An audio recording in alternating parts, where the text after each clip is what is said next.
Hello and good afternoon, Kolkata. A very big thank you to Apeejay Kolkata Literary Meet for this particular session.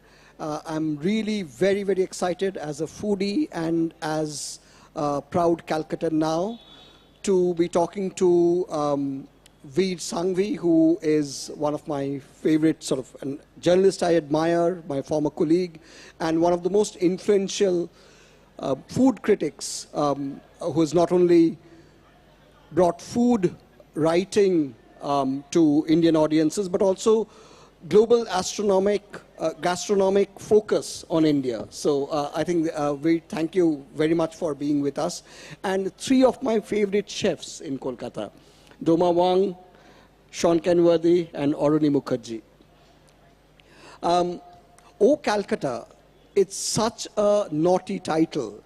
I don't think I need to remind audiences here in Kolkata that before it became famous as the name of Anjanda's restaurant, this was a particularly risque musical, one of the co-authors of which was Samuel Beckett. And so let me start off with the title, Oh Calcutta. Yeah. So is it an exclamation of disgust, or is it a whoop of delight? Vir? I think for me, of course, a whoop of delight. The play you refer to, Ken Tynan, who wrote it, called it O Calcutta only because he was using a French phrase that sounds like O Calcutta, which in itself is pretty risky, or risky as well. But I've always loved Calcutta. It was home for me for many, many years. And the thought of coming back to Calcutta always fills me with joy. My wife grew up in Calcutta. It's been home for her. She had family engagements yesterday. So for both of us, in a way, Calcutta is home, which is why whenever I'm invited to do something in Calcutta, as you've just done, I always say yes without asking for any of the details, because Calcutta is really a wonderful place. And in food terms, I think it's a city with many, many hidden depths, unexplored depths, as far as the rest of India is concerned. Domadi, over to you. But if I could also quickly consider all the chefs on this panel to consider that just a couple of days back, Kolkata has been put on the list of Eater's 11 destinations worldwide for 2023 to visit for food. So how do the chefs on this panel react to this? Who would like to go first? I always knew that Calcutta was one of the destinations to eat, and that's why I'm here. And yeah, happy to say that our restaurant, the Blue Poppy Thakali, is also mentioned in that article. Absolutely. As one of the places to visit. And going back to your question of Oh Calcutta, it's like, oh, Calcutta, for me, because I love Kolkata. This is the place I have made home and the place which has accepted me as one of them. And there's no place like home for me, and home for me is Kolkata. So it's never, nothing in the negative for Kolkata where I'm around.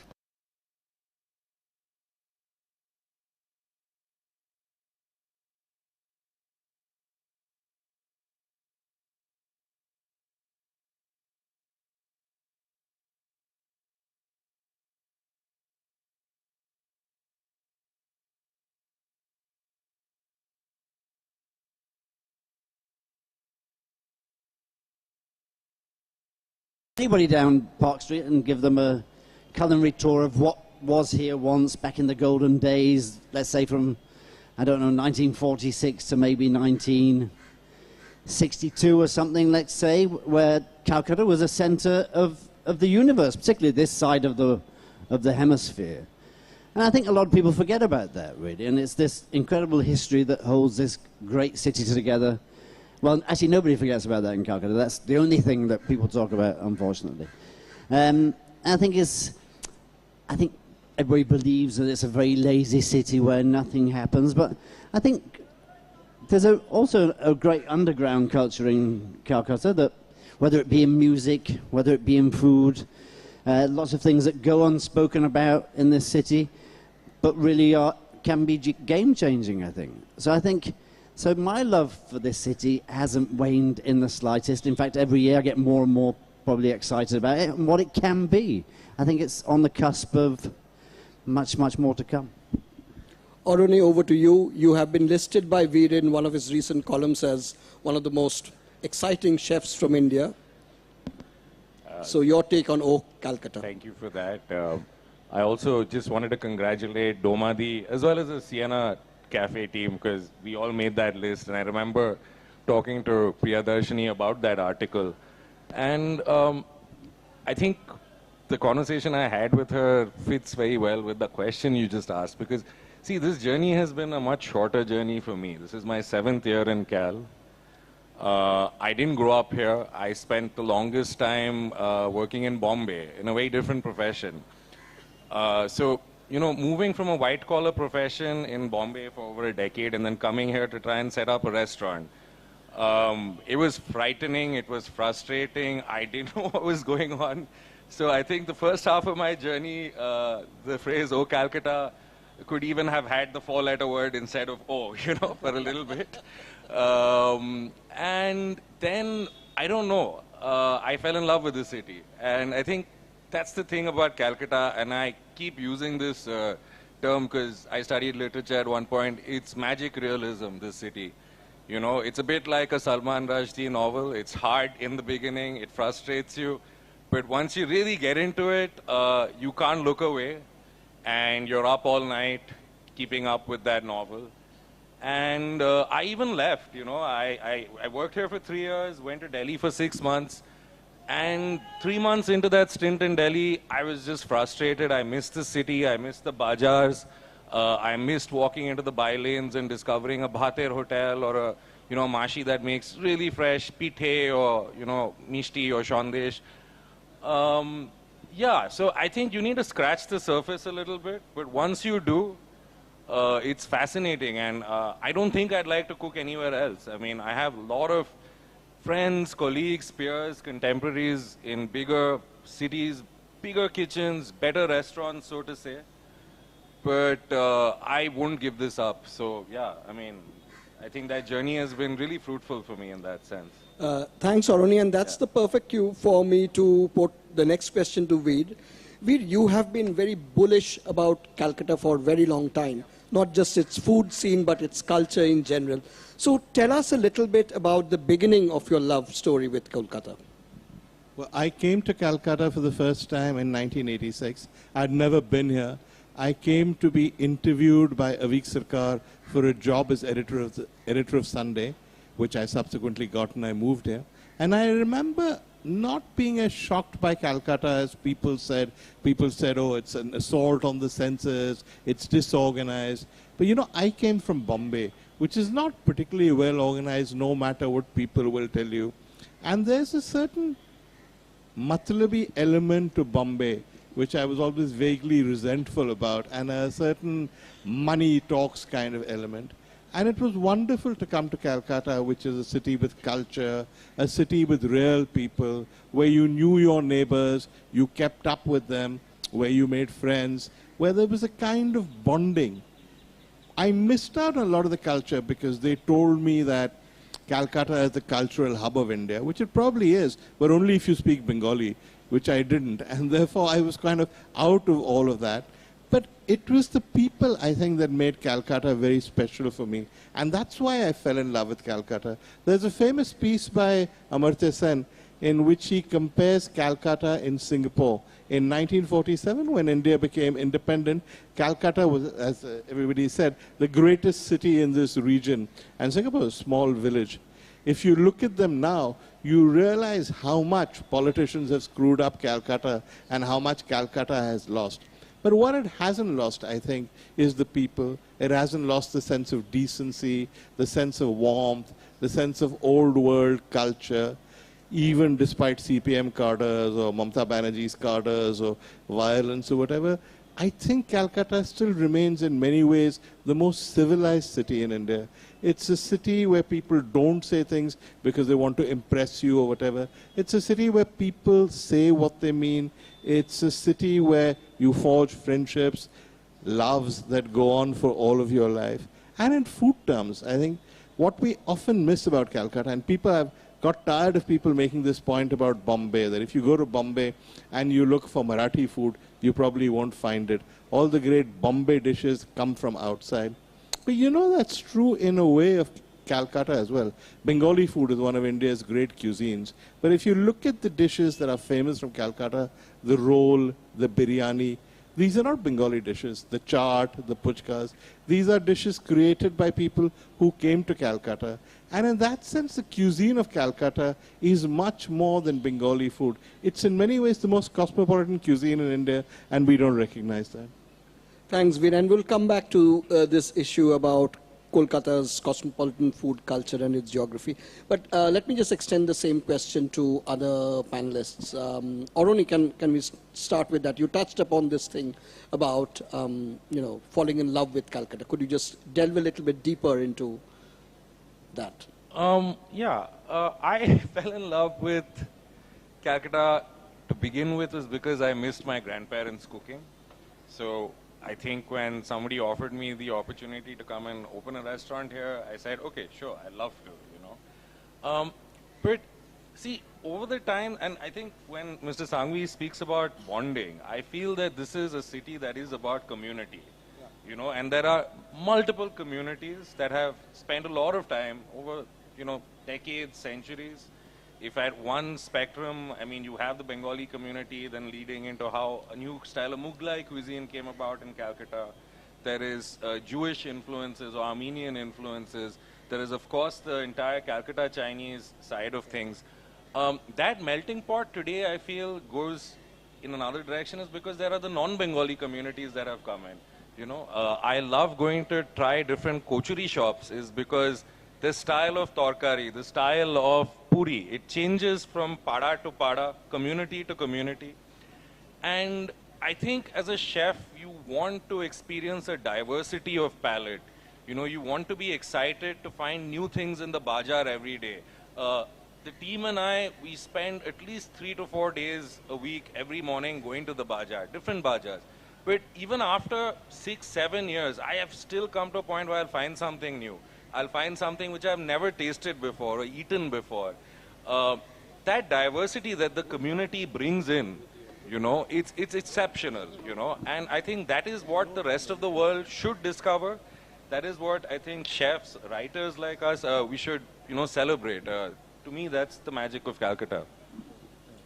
Doma, your love for Kolkata. My love for Kolkata began when I fell in love with the Bengali guy. So, and then that resulted in marriage, and that resulted in me staying here. And over a period of time, I fell in love with everything about Calcutta. I realized, like Vir said, that it was very essential, very important to speak the language. And I would go to the bazaar, and then I just remember the vegetable vendor saying, "Bhabhi ji, ye lo," and then I would just look at it, "Ki bhabhi, kar bhabhi." Bangla bol, I was a big bully, and I would force them to speak to me in Bengali because I feel that if you don't speak a language, you'll never learn it. Whether you speak it right, you speak it wrong, you just speak it, and then eventually you get it. And I take pride in saying that I speak very good Bengali. But even having said that, even today when I speak in Bengali with many people, they talk to me in Hindi or in English. So I keep telling them, "Amar Bangla eto kharap, tumra bujhte paro na?" And that's when they get like, oh. So I mean, coming back to my love for Calcutta, yeah, so slowly, as time went by, my love for Calcutta grew. And when I opened the business, I mean, I started as a home chef, so I never saw the people. It was just a voice over the phone. And I always longed for a face to go with that voice. And when I got an opportunity to have my first restaurant, I was so happy. And every customer who'd come, I would go and sit with them. And if I see someone sitting alone, I'll go and sit and talk to them. "Are you alone?" And then ask my boys, "Give me 4 momos, let me sit with them and talk." And my children still scold me over that, especially my elder one, Sachiko. She says, "People come here to eat. Why do you go to disturb them?" I don't know. I don't think I'm doing anything wrong because I make a friend. I have made friends over the years. Over the years of my feeding and cooking for the people of Kolkata by sitting and talking to them, whether they like it or not. And yeah, and everyone loves me, I think. I hope I'm right. Everyone loves me and I love them too. So people of Kolkata, Kolkata, same thing for me. I love Kolkata and the people in it. And I feel proud to say I'm one of them too now. And we do love you back and your cooking very much. Thank you very much. Shaun, you also have a very personal take. Tell us a little bit about your journey as a person and as a chef here in Kolkata. So my journey, obviously, I suppose we all have very different journeys, but I actually came to Calcutta via Delhi. So it's a long story, but I was working in London. I'd worked in some great addresses in London for, 8, 9 years. Got invited to the World Gourmet Summit in Singapore, met a guy from Delhi, kept pestering me, come and spend some time in Delhi, we're doing some great things. Spent a year in Delhi. When I was leaving London, everybody said to me, what on earth are you going to India for? What's happening there? And honestly, in 2000, there was nothing happening. Nobody was talking about India. Every chef in London that was worth his salt, if you like, were going to work in Australia, Singapore. I mean, if they were coming this side of the country, world, that's where they were going to.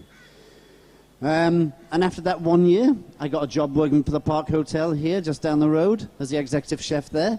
And when I was leaving Delhi, everybody was saying to me, why would you go to Calcutta? It's such an awful place. I mean, it's disgusting. I never felt at home in Delhi, 1 year that I was there.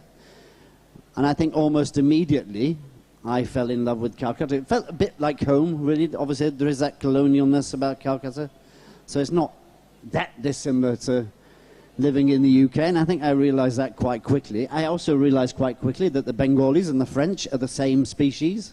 There's literally no difference. Obviously, we have the French consulate upstairs. They talk about food from morning till night. If there's a fight to be had, they'll fight it. If there's a strike to be had, they'll strike it.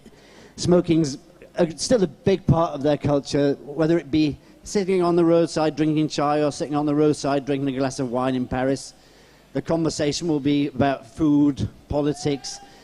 And I grew up in French kitchens, so I could relate to that very, very quickly. And then I remember on my day off, I'd jump on a bus in Calcutta. Very friendly people I'd meet. Most people wondering, what on earth is this foreigner doing on a bus? And I'd end up somewhere in the city, get off, roam around, explore the city, jump on another bus. And it's also a city that's incredibly friendly, but you can never get lost in this city. And by 6 o'clock in the evening, I'd hail a yellow cab and say Park Hotel, and I'd come back here, wherever I was. No idea where I'd gotten to. So I think my love started almost immediately. Obviously, I fell in love with a Calcuttan. But Bengali. So we're all Calcuttans, aren't we, I suppose, but fell in love with a Bengali. That's another thing as well with the French, to a certain extent. There's Bengalis and there's non-Bengalis. A bit like the French, to a certain extent. There are French and there are non-French people. But I think the Bengalis take that even further, I think. They take it with a much more aggressive tone. But yeah, I mean, like I say, I can't really talk any more about my love for the city. I think I'm constantly writing about it. I've written for publications all over the world about it. And I guess I'll never stop. Shaun, I mean, you have touched upon Kolkata's great obsession with food. I mean, our festivals are famously built around food.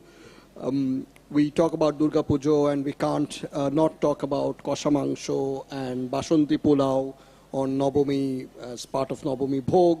Christmas lunches are elaborate as anywhere in the world. Christmas cakes are a thing to obsess with. So Vir, if I may come to you with a question around that obsession. Is this obsession something that is self-proclaimed? Is it myth-making on Calcuttan's part, Bengal's part? Or from your perspective as a food writer and who has explored food all over the world, what do you think about this obsession with food? Yeah, well, just a couple of things from what Shaun said. Yes, he's right. We all came to Calcutta and found love, and that helped us love Calcutta. And this business about Bengalis being like the French, I know he endorses it. This is how Bengalis think of themselves. They used to keep telling me, you know, we're like the French. We drink a lot. We shout a lot. We have arguments. We talk about food. And I said, well, that's just like the Irish, actually. And after that, nobody ever told me that the Bengalis were like the French. It's a much better parallel, according to me. But, I mean, to answer your question, no, I don't think Bengalis are necessarily that obsessed with food. I think Punjabis are very, very obsessed with food, which is why Punjabis are the natural restaurateurs of India. What the Bengalis have, I think, is a certain sophistication about their food, which you don't really find in the rest of India. Punjabi food is great, but it's not the world's most sophisticated cuisine. Bengali food, on the other hand, I think, in that respect, they're like the French, not the Irish, Shaun. The food is very, very sophisticated. Like yesterday, Auroni did this dinner for us, and he did various kinds of rice, most of which I didn't even know existed.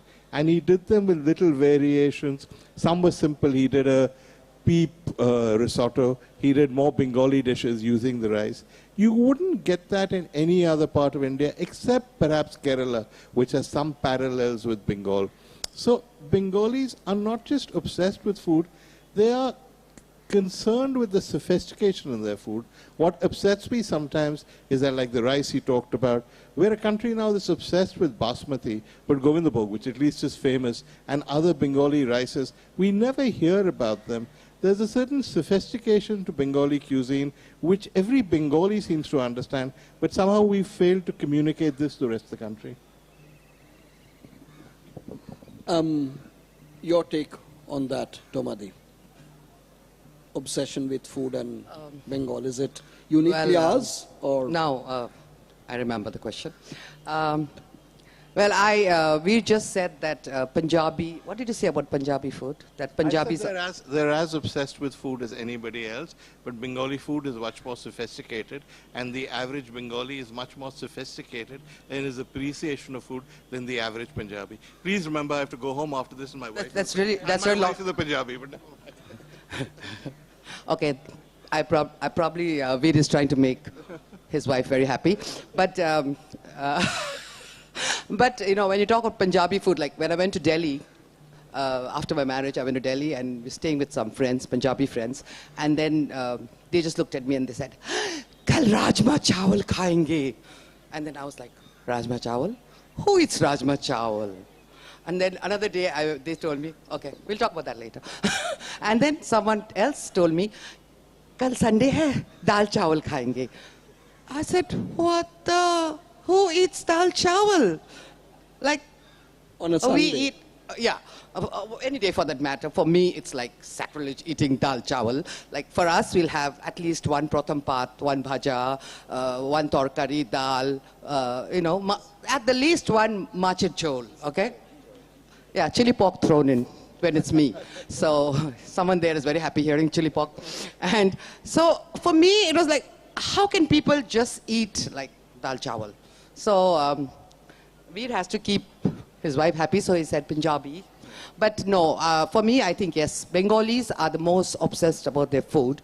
And not only about what you cook or how you cook. I remember when I just got married, I went to Shodhpur, my husband's house, and then I was like every day in what I used to do in Salt Lake, I carried the bag and I was just going out in the morning, and then Baba looked at me and said, "Kothay jaccho?" I said, "Bajar." He said, "Amader barir boura bajar jay na." Like ladies of this house, Bengali household, don't go to the bajar. So I looked at him, I said, "For the last 6 months since I married your son, I'm going to the bajar every day." So, that thing about the man going to the bazaar, and then he comes home, and then he'll bring the bazaar and he'll tell the wife or the women of the house specifically how and what to cook. Like Baba would say, "Korela piyaj diye bhajbe." Then he would say, "Shimta siddho korbe, tarpore ekটু ki mosla tosla diye ki posto debe ba ja debe." And all the recipes. So I would just look at him and say, "Tumi banabe na keno?" You're giving everything. Why does Ma have to cook? So, like talking about the obsession for food. Yeah. I mean, even everyone knows exactly how to cook it, what to put in it. If it's done a little bit wrong, then there's a big war in the house. So, you're right about the obsession food. I've not seen anyone more obsessed about food than Bongs. Can I just make one additional point? Please. That if you were to look at least Hindus, if you were to look at Indians, Bengalis spend a much larger proportion of their income on food than any other community. So that tells you something of the obsession. No? That's something in terms of figures you can tell. Even Punjabis, who everybody thinks of as non-vegetarians, sorry Seema, we keep going back to Punjabis, who everybody thinks of as non-vegetarians, will eat meat not at every meal, maybe twice a week, thrice a week. It'll be one dish, there'll be lots of other dishes. Otherwise, they'll have rajma chawal and stuff like that. Whereas Bengalis, there'll be meat at every meal. No? Yes. Or fish, yeah? Yeah. It's interesting that you mentioned data because a couple of years back we published a report commissioned by West Bengal government. So British Council did this economic mapping of Durga Puja festival. The total value of the festival in 2019 was 33,000 crore Indian rupees. Guess what the proportion of food and beverage was within that 33,000?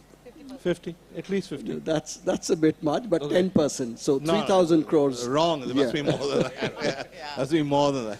So, no, it is, I mean, compared to other festivals across the world, it's a disproportionately high percentage being spent on food and beverages. So, but the same question rolls over to you, Shaun. Are we the most obsessed with food? So I honestly think that the Bengalis aren't the most obsessed by food, but I think they're probably the most appreciative of good food, I think. And I also think that you're never really badly in Calcutta because people's expectations are quite high. And obviously everybody knows that people appreciate food and they're going to eat good food. And if it's not up to a decent standard, then people will completely dismiss it, unlike other cities in the country. So I think this appreciation of food I think should be spoken about much, much more. And this whole way of dining as well. So obviously my father-in-law unfortunately has passed away, but he used to tell incredible stories about when he'd gone to meet a young girlfriend of his when he was very, very, very, very young, and his father explained to him how you have to eat at lunchtime. If you're being invited to the house, you have to show what a good family you're from, and how you're supposed to eat lunch, which you have to start here and you have to move around the plate, and it's incredibly important that you do it that way, or the house will dismiss you as not coming from a good family. So I think you have that whole lineage of that also in Bengal, which is, I guess it's, I mean, I've spent much more time here. I can't imagine that's the same in any other state, realistically. So I think there's that appreciation, I think appreciation for good food, appreciation for great festivals. I mean, I always relate Calcutta as being this, whenever I'm talking to people, we're a city that, we don't have individual festivals, we have one festival that happens all year, and it's everybody's festival, and it might be called different names throughout the year. We just had like the most festive Christmas street in the world, I think, for the last 3 weeks. I think they just took the lights down yesterday.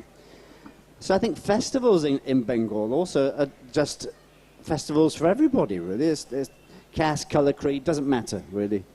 And I think it's this incredible joy that people have, an appreciation for everything, that really is the most exciting thing for me, anyway, at least.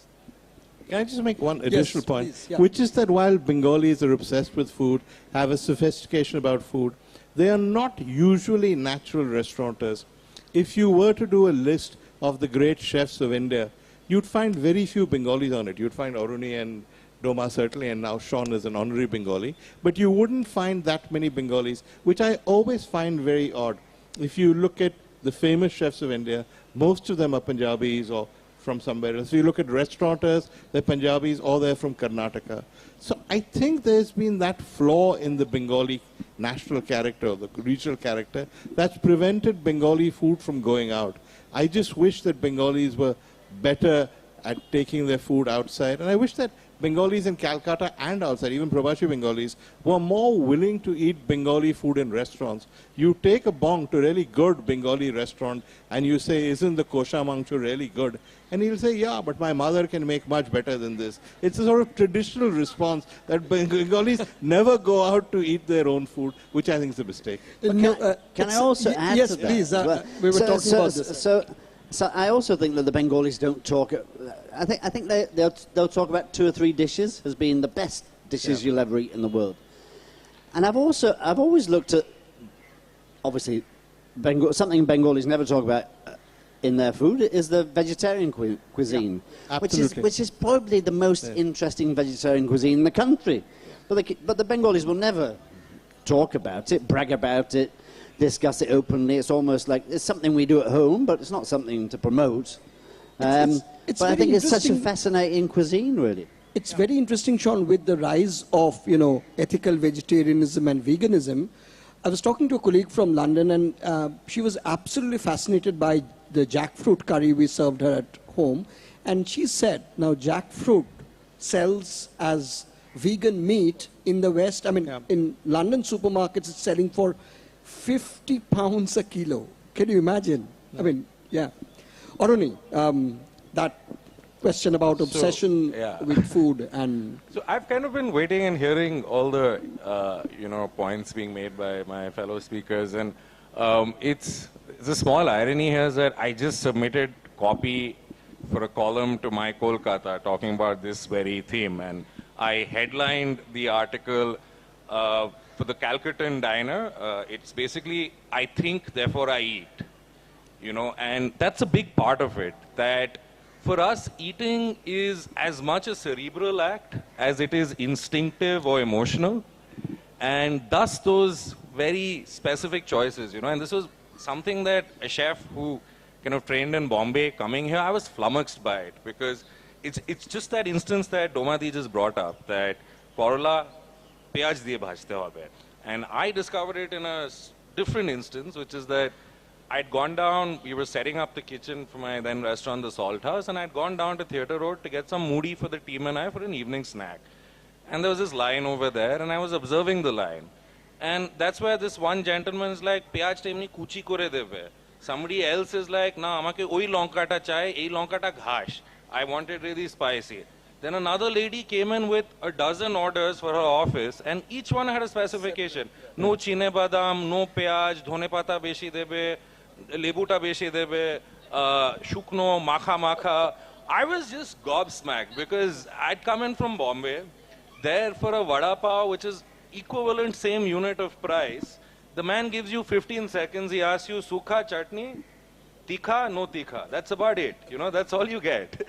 But the fact that so much thought goes into every aspect of eating, that the same choto mach will be butchered in 6 different ways by 6 different people at the bazaar.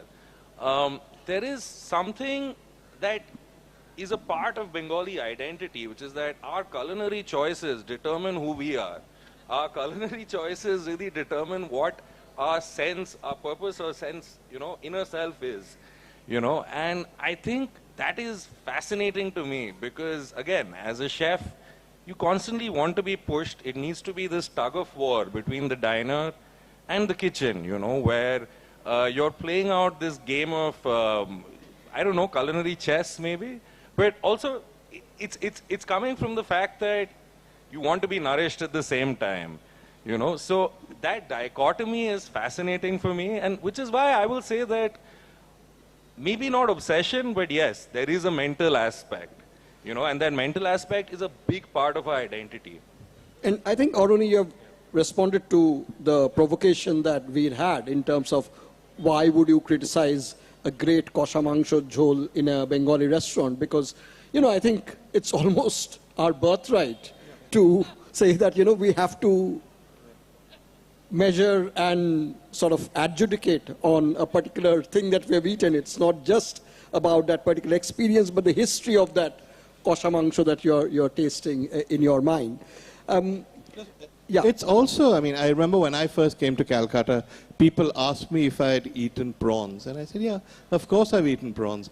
And they said, freshwater prawns or seawater prawns? Yes. And Yeah. I said, I'm from Bombay. You've never eaten prawns, they said. Then you sit down to eat prawns and you sort of start picking at a prawn and then they look at you angrily and they'll say, you're a fool, you don't know how to eat a prawn. Hold it like this, suck out the brain first, etc. No other community will do that. And this kind of gets replicated in many, like when I go to other cities in India, colleagues sometimes, we are eating out, people say, we'll have fish. I said, no, what fish? Never ask a Bengali the question, you're having fish. It has to be a specific fish. Don't call it seafood. Don't call it seafood. Yeah, you can't call it seafood either. Yeah. Again, Vir, can I come to you with this lead question on, do you think Bengal or Calcutta's food culture, it's a bit about, we're getting into the politics of food territory a bit, is it the most inclusive in India, and does it make it unique in that sense? Oh, I think without a doubt. We've talked about, biryani and rolls and all that. We haven't talked about Indian Chinese food, which was invented in Calcutta. Chili chicken is the great Calcutta dish which traveled all over India, now all over the world. The stuff that Doma is doing now, the Himalayan food, that's food that naturally should have Calcutta as a hub. But unfortunately, with the exception of her, I don't know too many people who are doing it right or are doing it well. The kind of momos you get in the rest of India are such crap, I wouldn't feed them to an animal. Yet people don't realize what the real thing is. If you go to and eat Doma's momos, I don't think you'll eat any momos anywhere else. So, absolutely, I second that. Yeah, so there is that emphasis on quality, on doing things well in Calcutta, and Calcutta needs to export that. Inclusive food. Well, for me, like Calcutta embraces people of every community, Calcutta has also embraced food from every part of the world. So it's not just about koshamangsho and shukto, I'll say that because I love shukto. It's also about chicken alakev, and it's about dosa, and it's about everything. So yes, Calcutta has been inclusive of, like I said, like how Calcutta embraces the people of all communities. It has also embraced the food of all the communities, and this is one city which loves food. So, of course, it has to include everything for it to love food, right? That's what I think. Yep, one of the other chefs. Yep. Okay, I'm going to talk about a slightly different side of it because, of course, yes, it is a city where you can feed beef. Eat beef legally, or there are various communities or diverse expressions of cuisines. But I'm going to talk about it from my own kitchen's point of view because Calcutta was the only city that allowed not just me as a leader chef, but my team to make a different kind of team, and where inclusivity and diversity was a big part of it, right? Now, what most people don't realize is that the restaurant cultures around the world and in India are built on migrant labor. So just like they say in America, Mexicans run all the kitchens, it's very similar in India as well, right? And a lot of the chefs that I trained under in my Bombay days were basically young men who had left their villages in Bengal, started out as a dishwasher, and then they rose up the ranks. They've now become head chefs, sous chefs, around some of the best kitchens in the country. And yet, it was a conversation about how does one give them that next platform? How does it make it about not just rote learning, but actual learning? Why does pomodoro and basil go together with parmesan? It shouldn't just be, yes, these three ingredients come together, acidity, balancing acidity, fat, all those conversations. And if that applies for this one spectrum of cooks, the other spectrum is someone like me, which is that I don't have any cooking school background. And it is a hard world to enter into, right? And there are lots of young kids out there today who are forced to go into engineering, who are forced to go into studying things that they don't have a heart for or a passion for, right? Last thing is, if you want to make a kitchen an inclusive place, you have to remove anger from it. I've had things thrown at me. I've had my food thrown into, the dustbin. Kitchens are an angry space, right?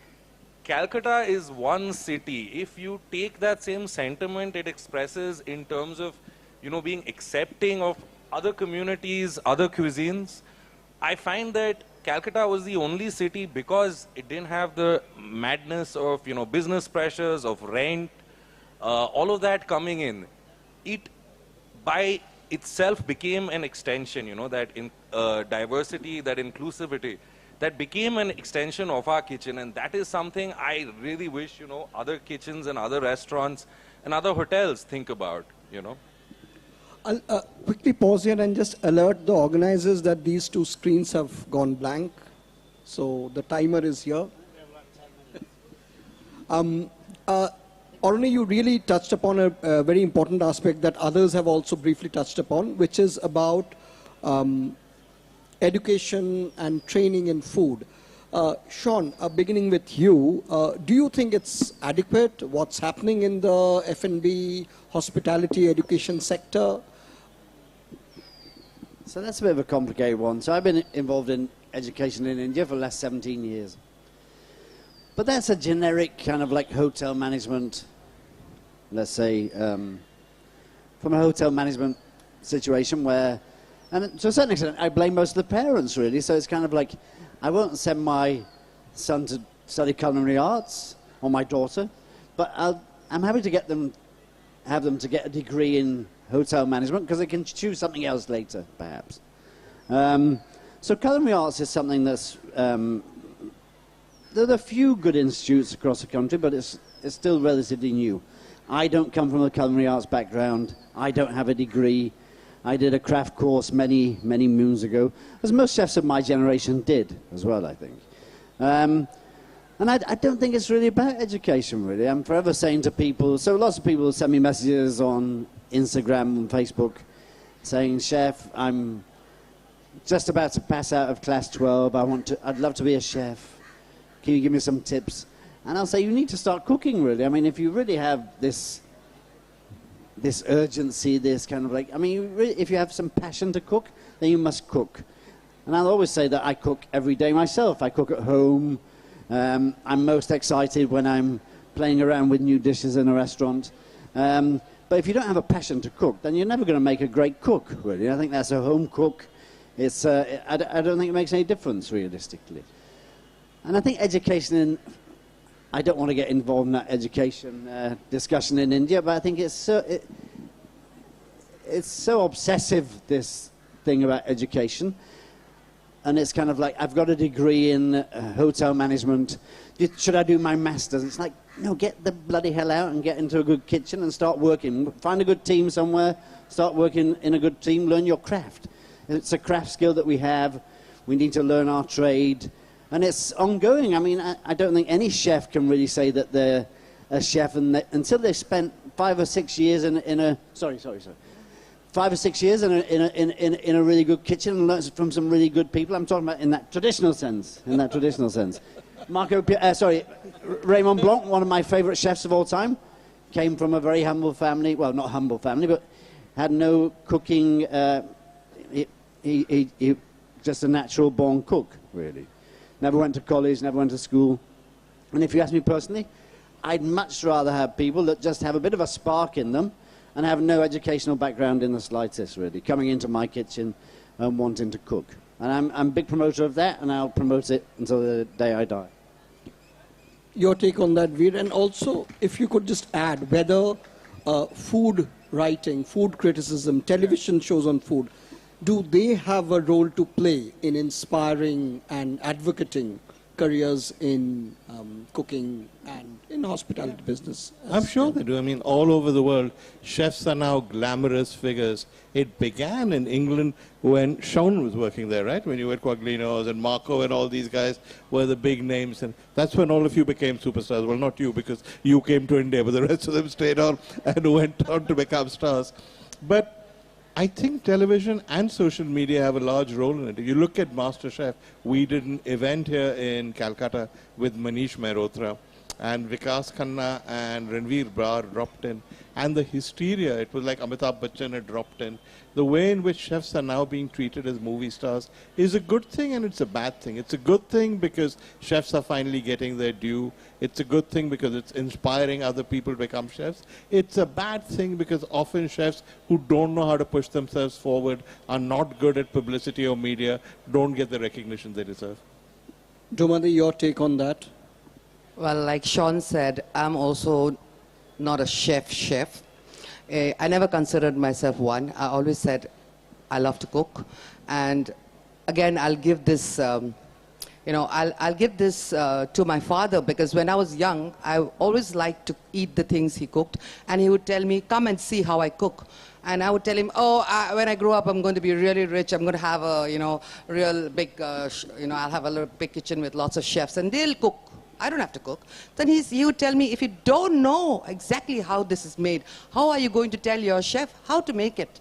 And it's all thanks to him that I stayed back in the kitchen and looked while he cooked. I wrote down, I tried to cook what he cooked. And that's why today I could take it forward and teach my daughters, because I keep telling them the same thing. And they sometimes, the younger one tells me too, that she's going to be so rich, she's going to have a lot of people to cook for her. And I tell her, how are you going to tell them, make the baigan keema which my mama made?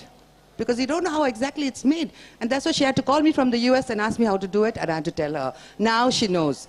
So that's how, like Shaun said, I'd rather have a team in my kitchen who want to learn, who want to earn, not someone who's graduated from a big college. No offense to the ones who have passed out and who have studied very hard to reach where they have. But yes, I want people who want to learn, who have that passion in them to cook good food and feed the people. And I'm so happy that now we have among us a lot of youngsters who are doing the same. People like Auroni, people like my daughter Sachiko, who think beyond me, because I replicate what my dad cooked for me and have been feeding that to the rest of the people, I mean whoever wants to eat. But these people are doing beyond that. They are trying to do new things, and I really appreciate that, because I'm very old-fashioned, so I stick to what I do. Thank you, and we have just about enough time for a couple of questions from the audience. Oh Calcutta, our passion for food. I'm sure there are... There's one there. Nilanjana. Hi. What a wonderful chance to say thank you to all of you for what you do.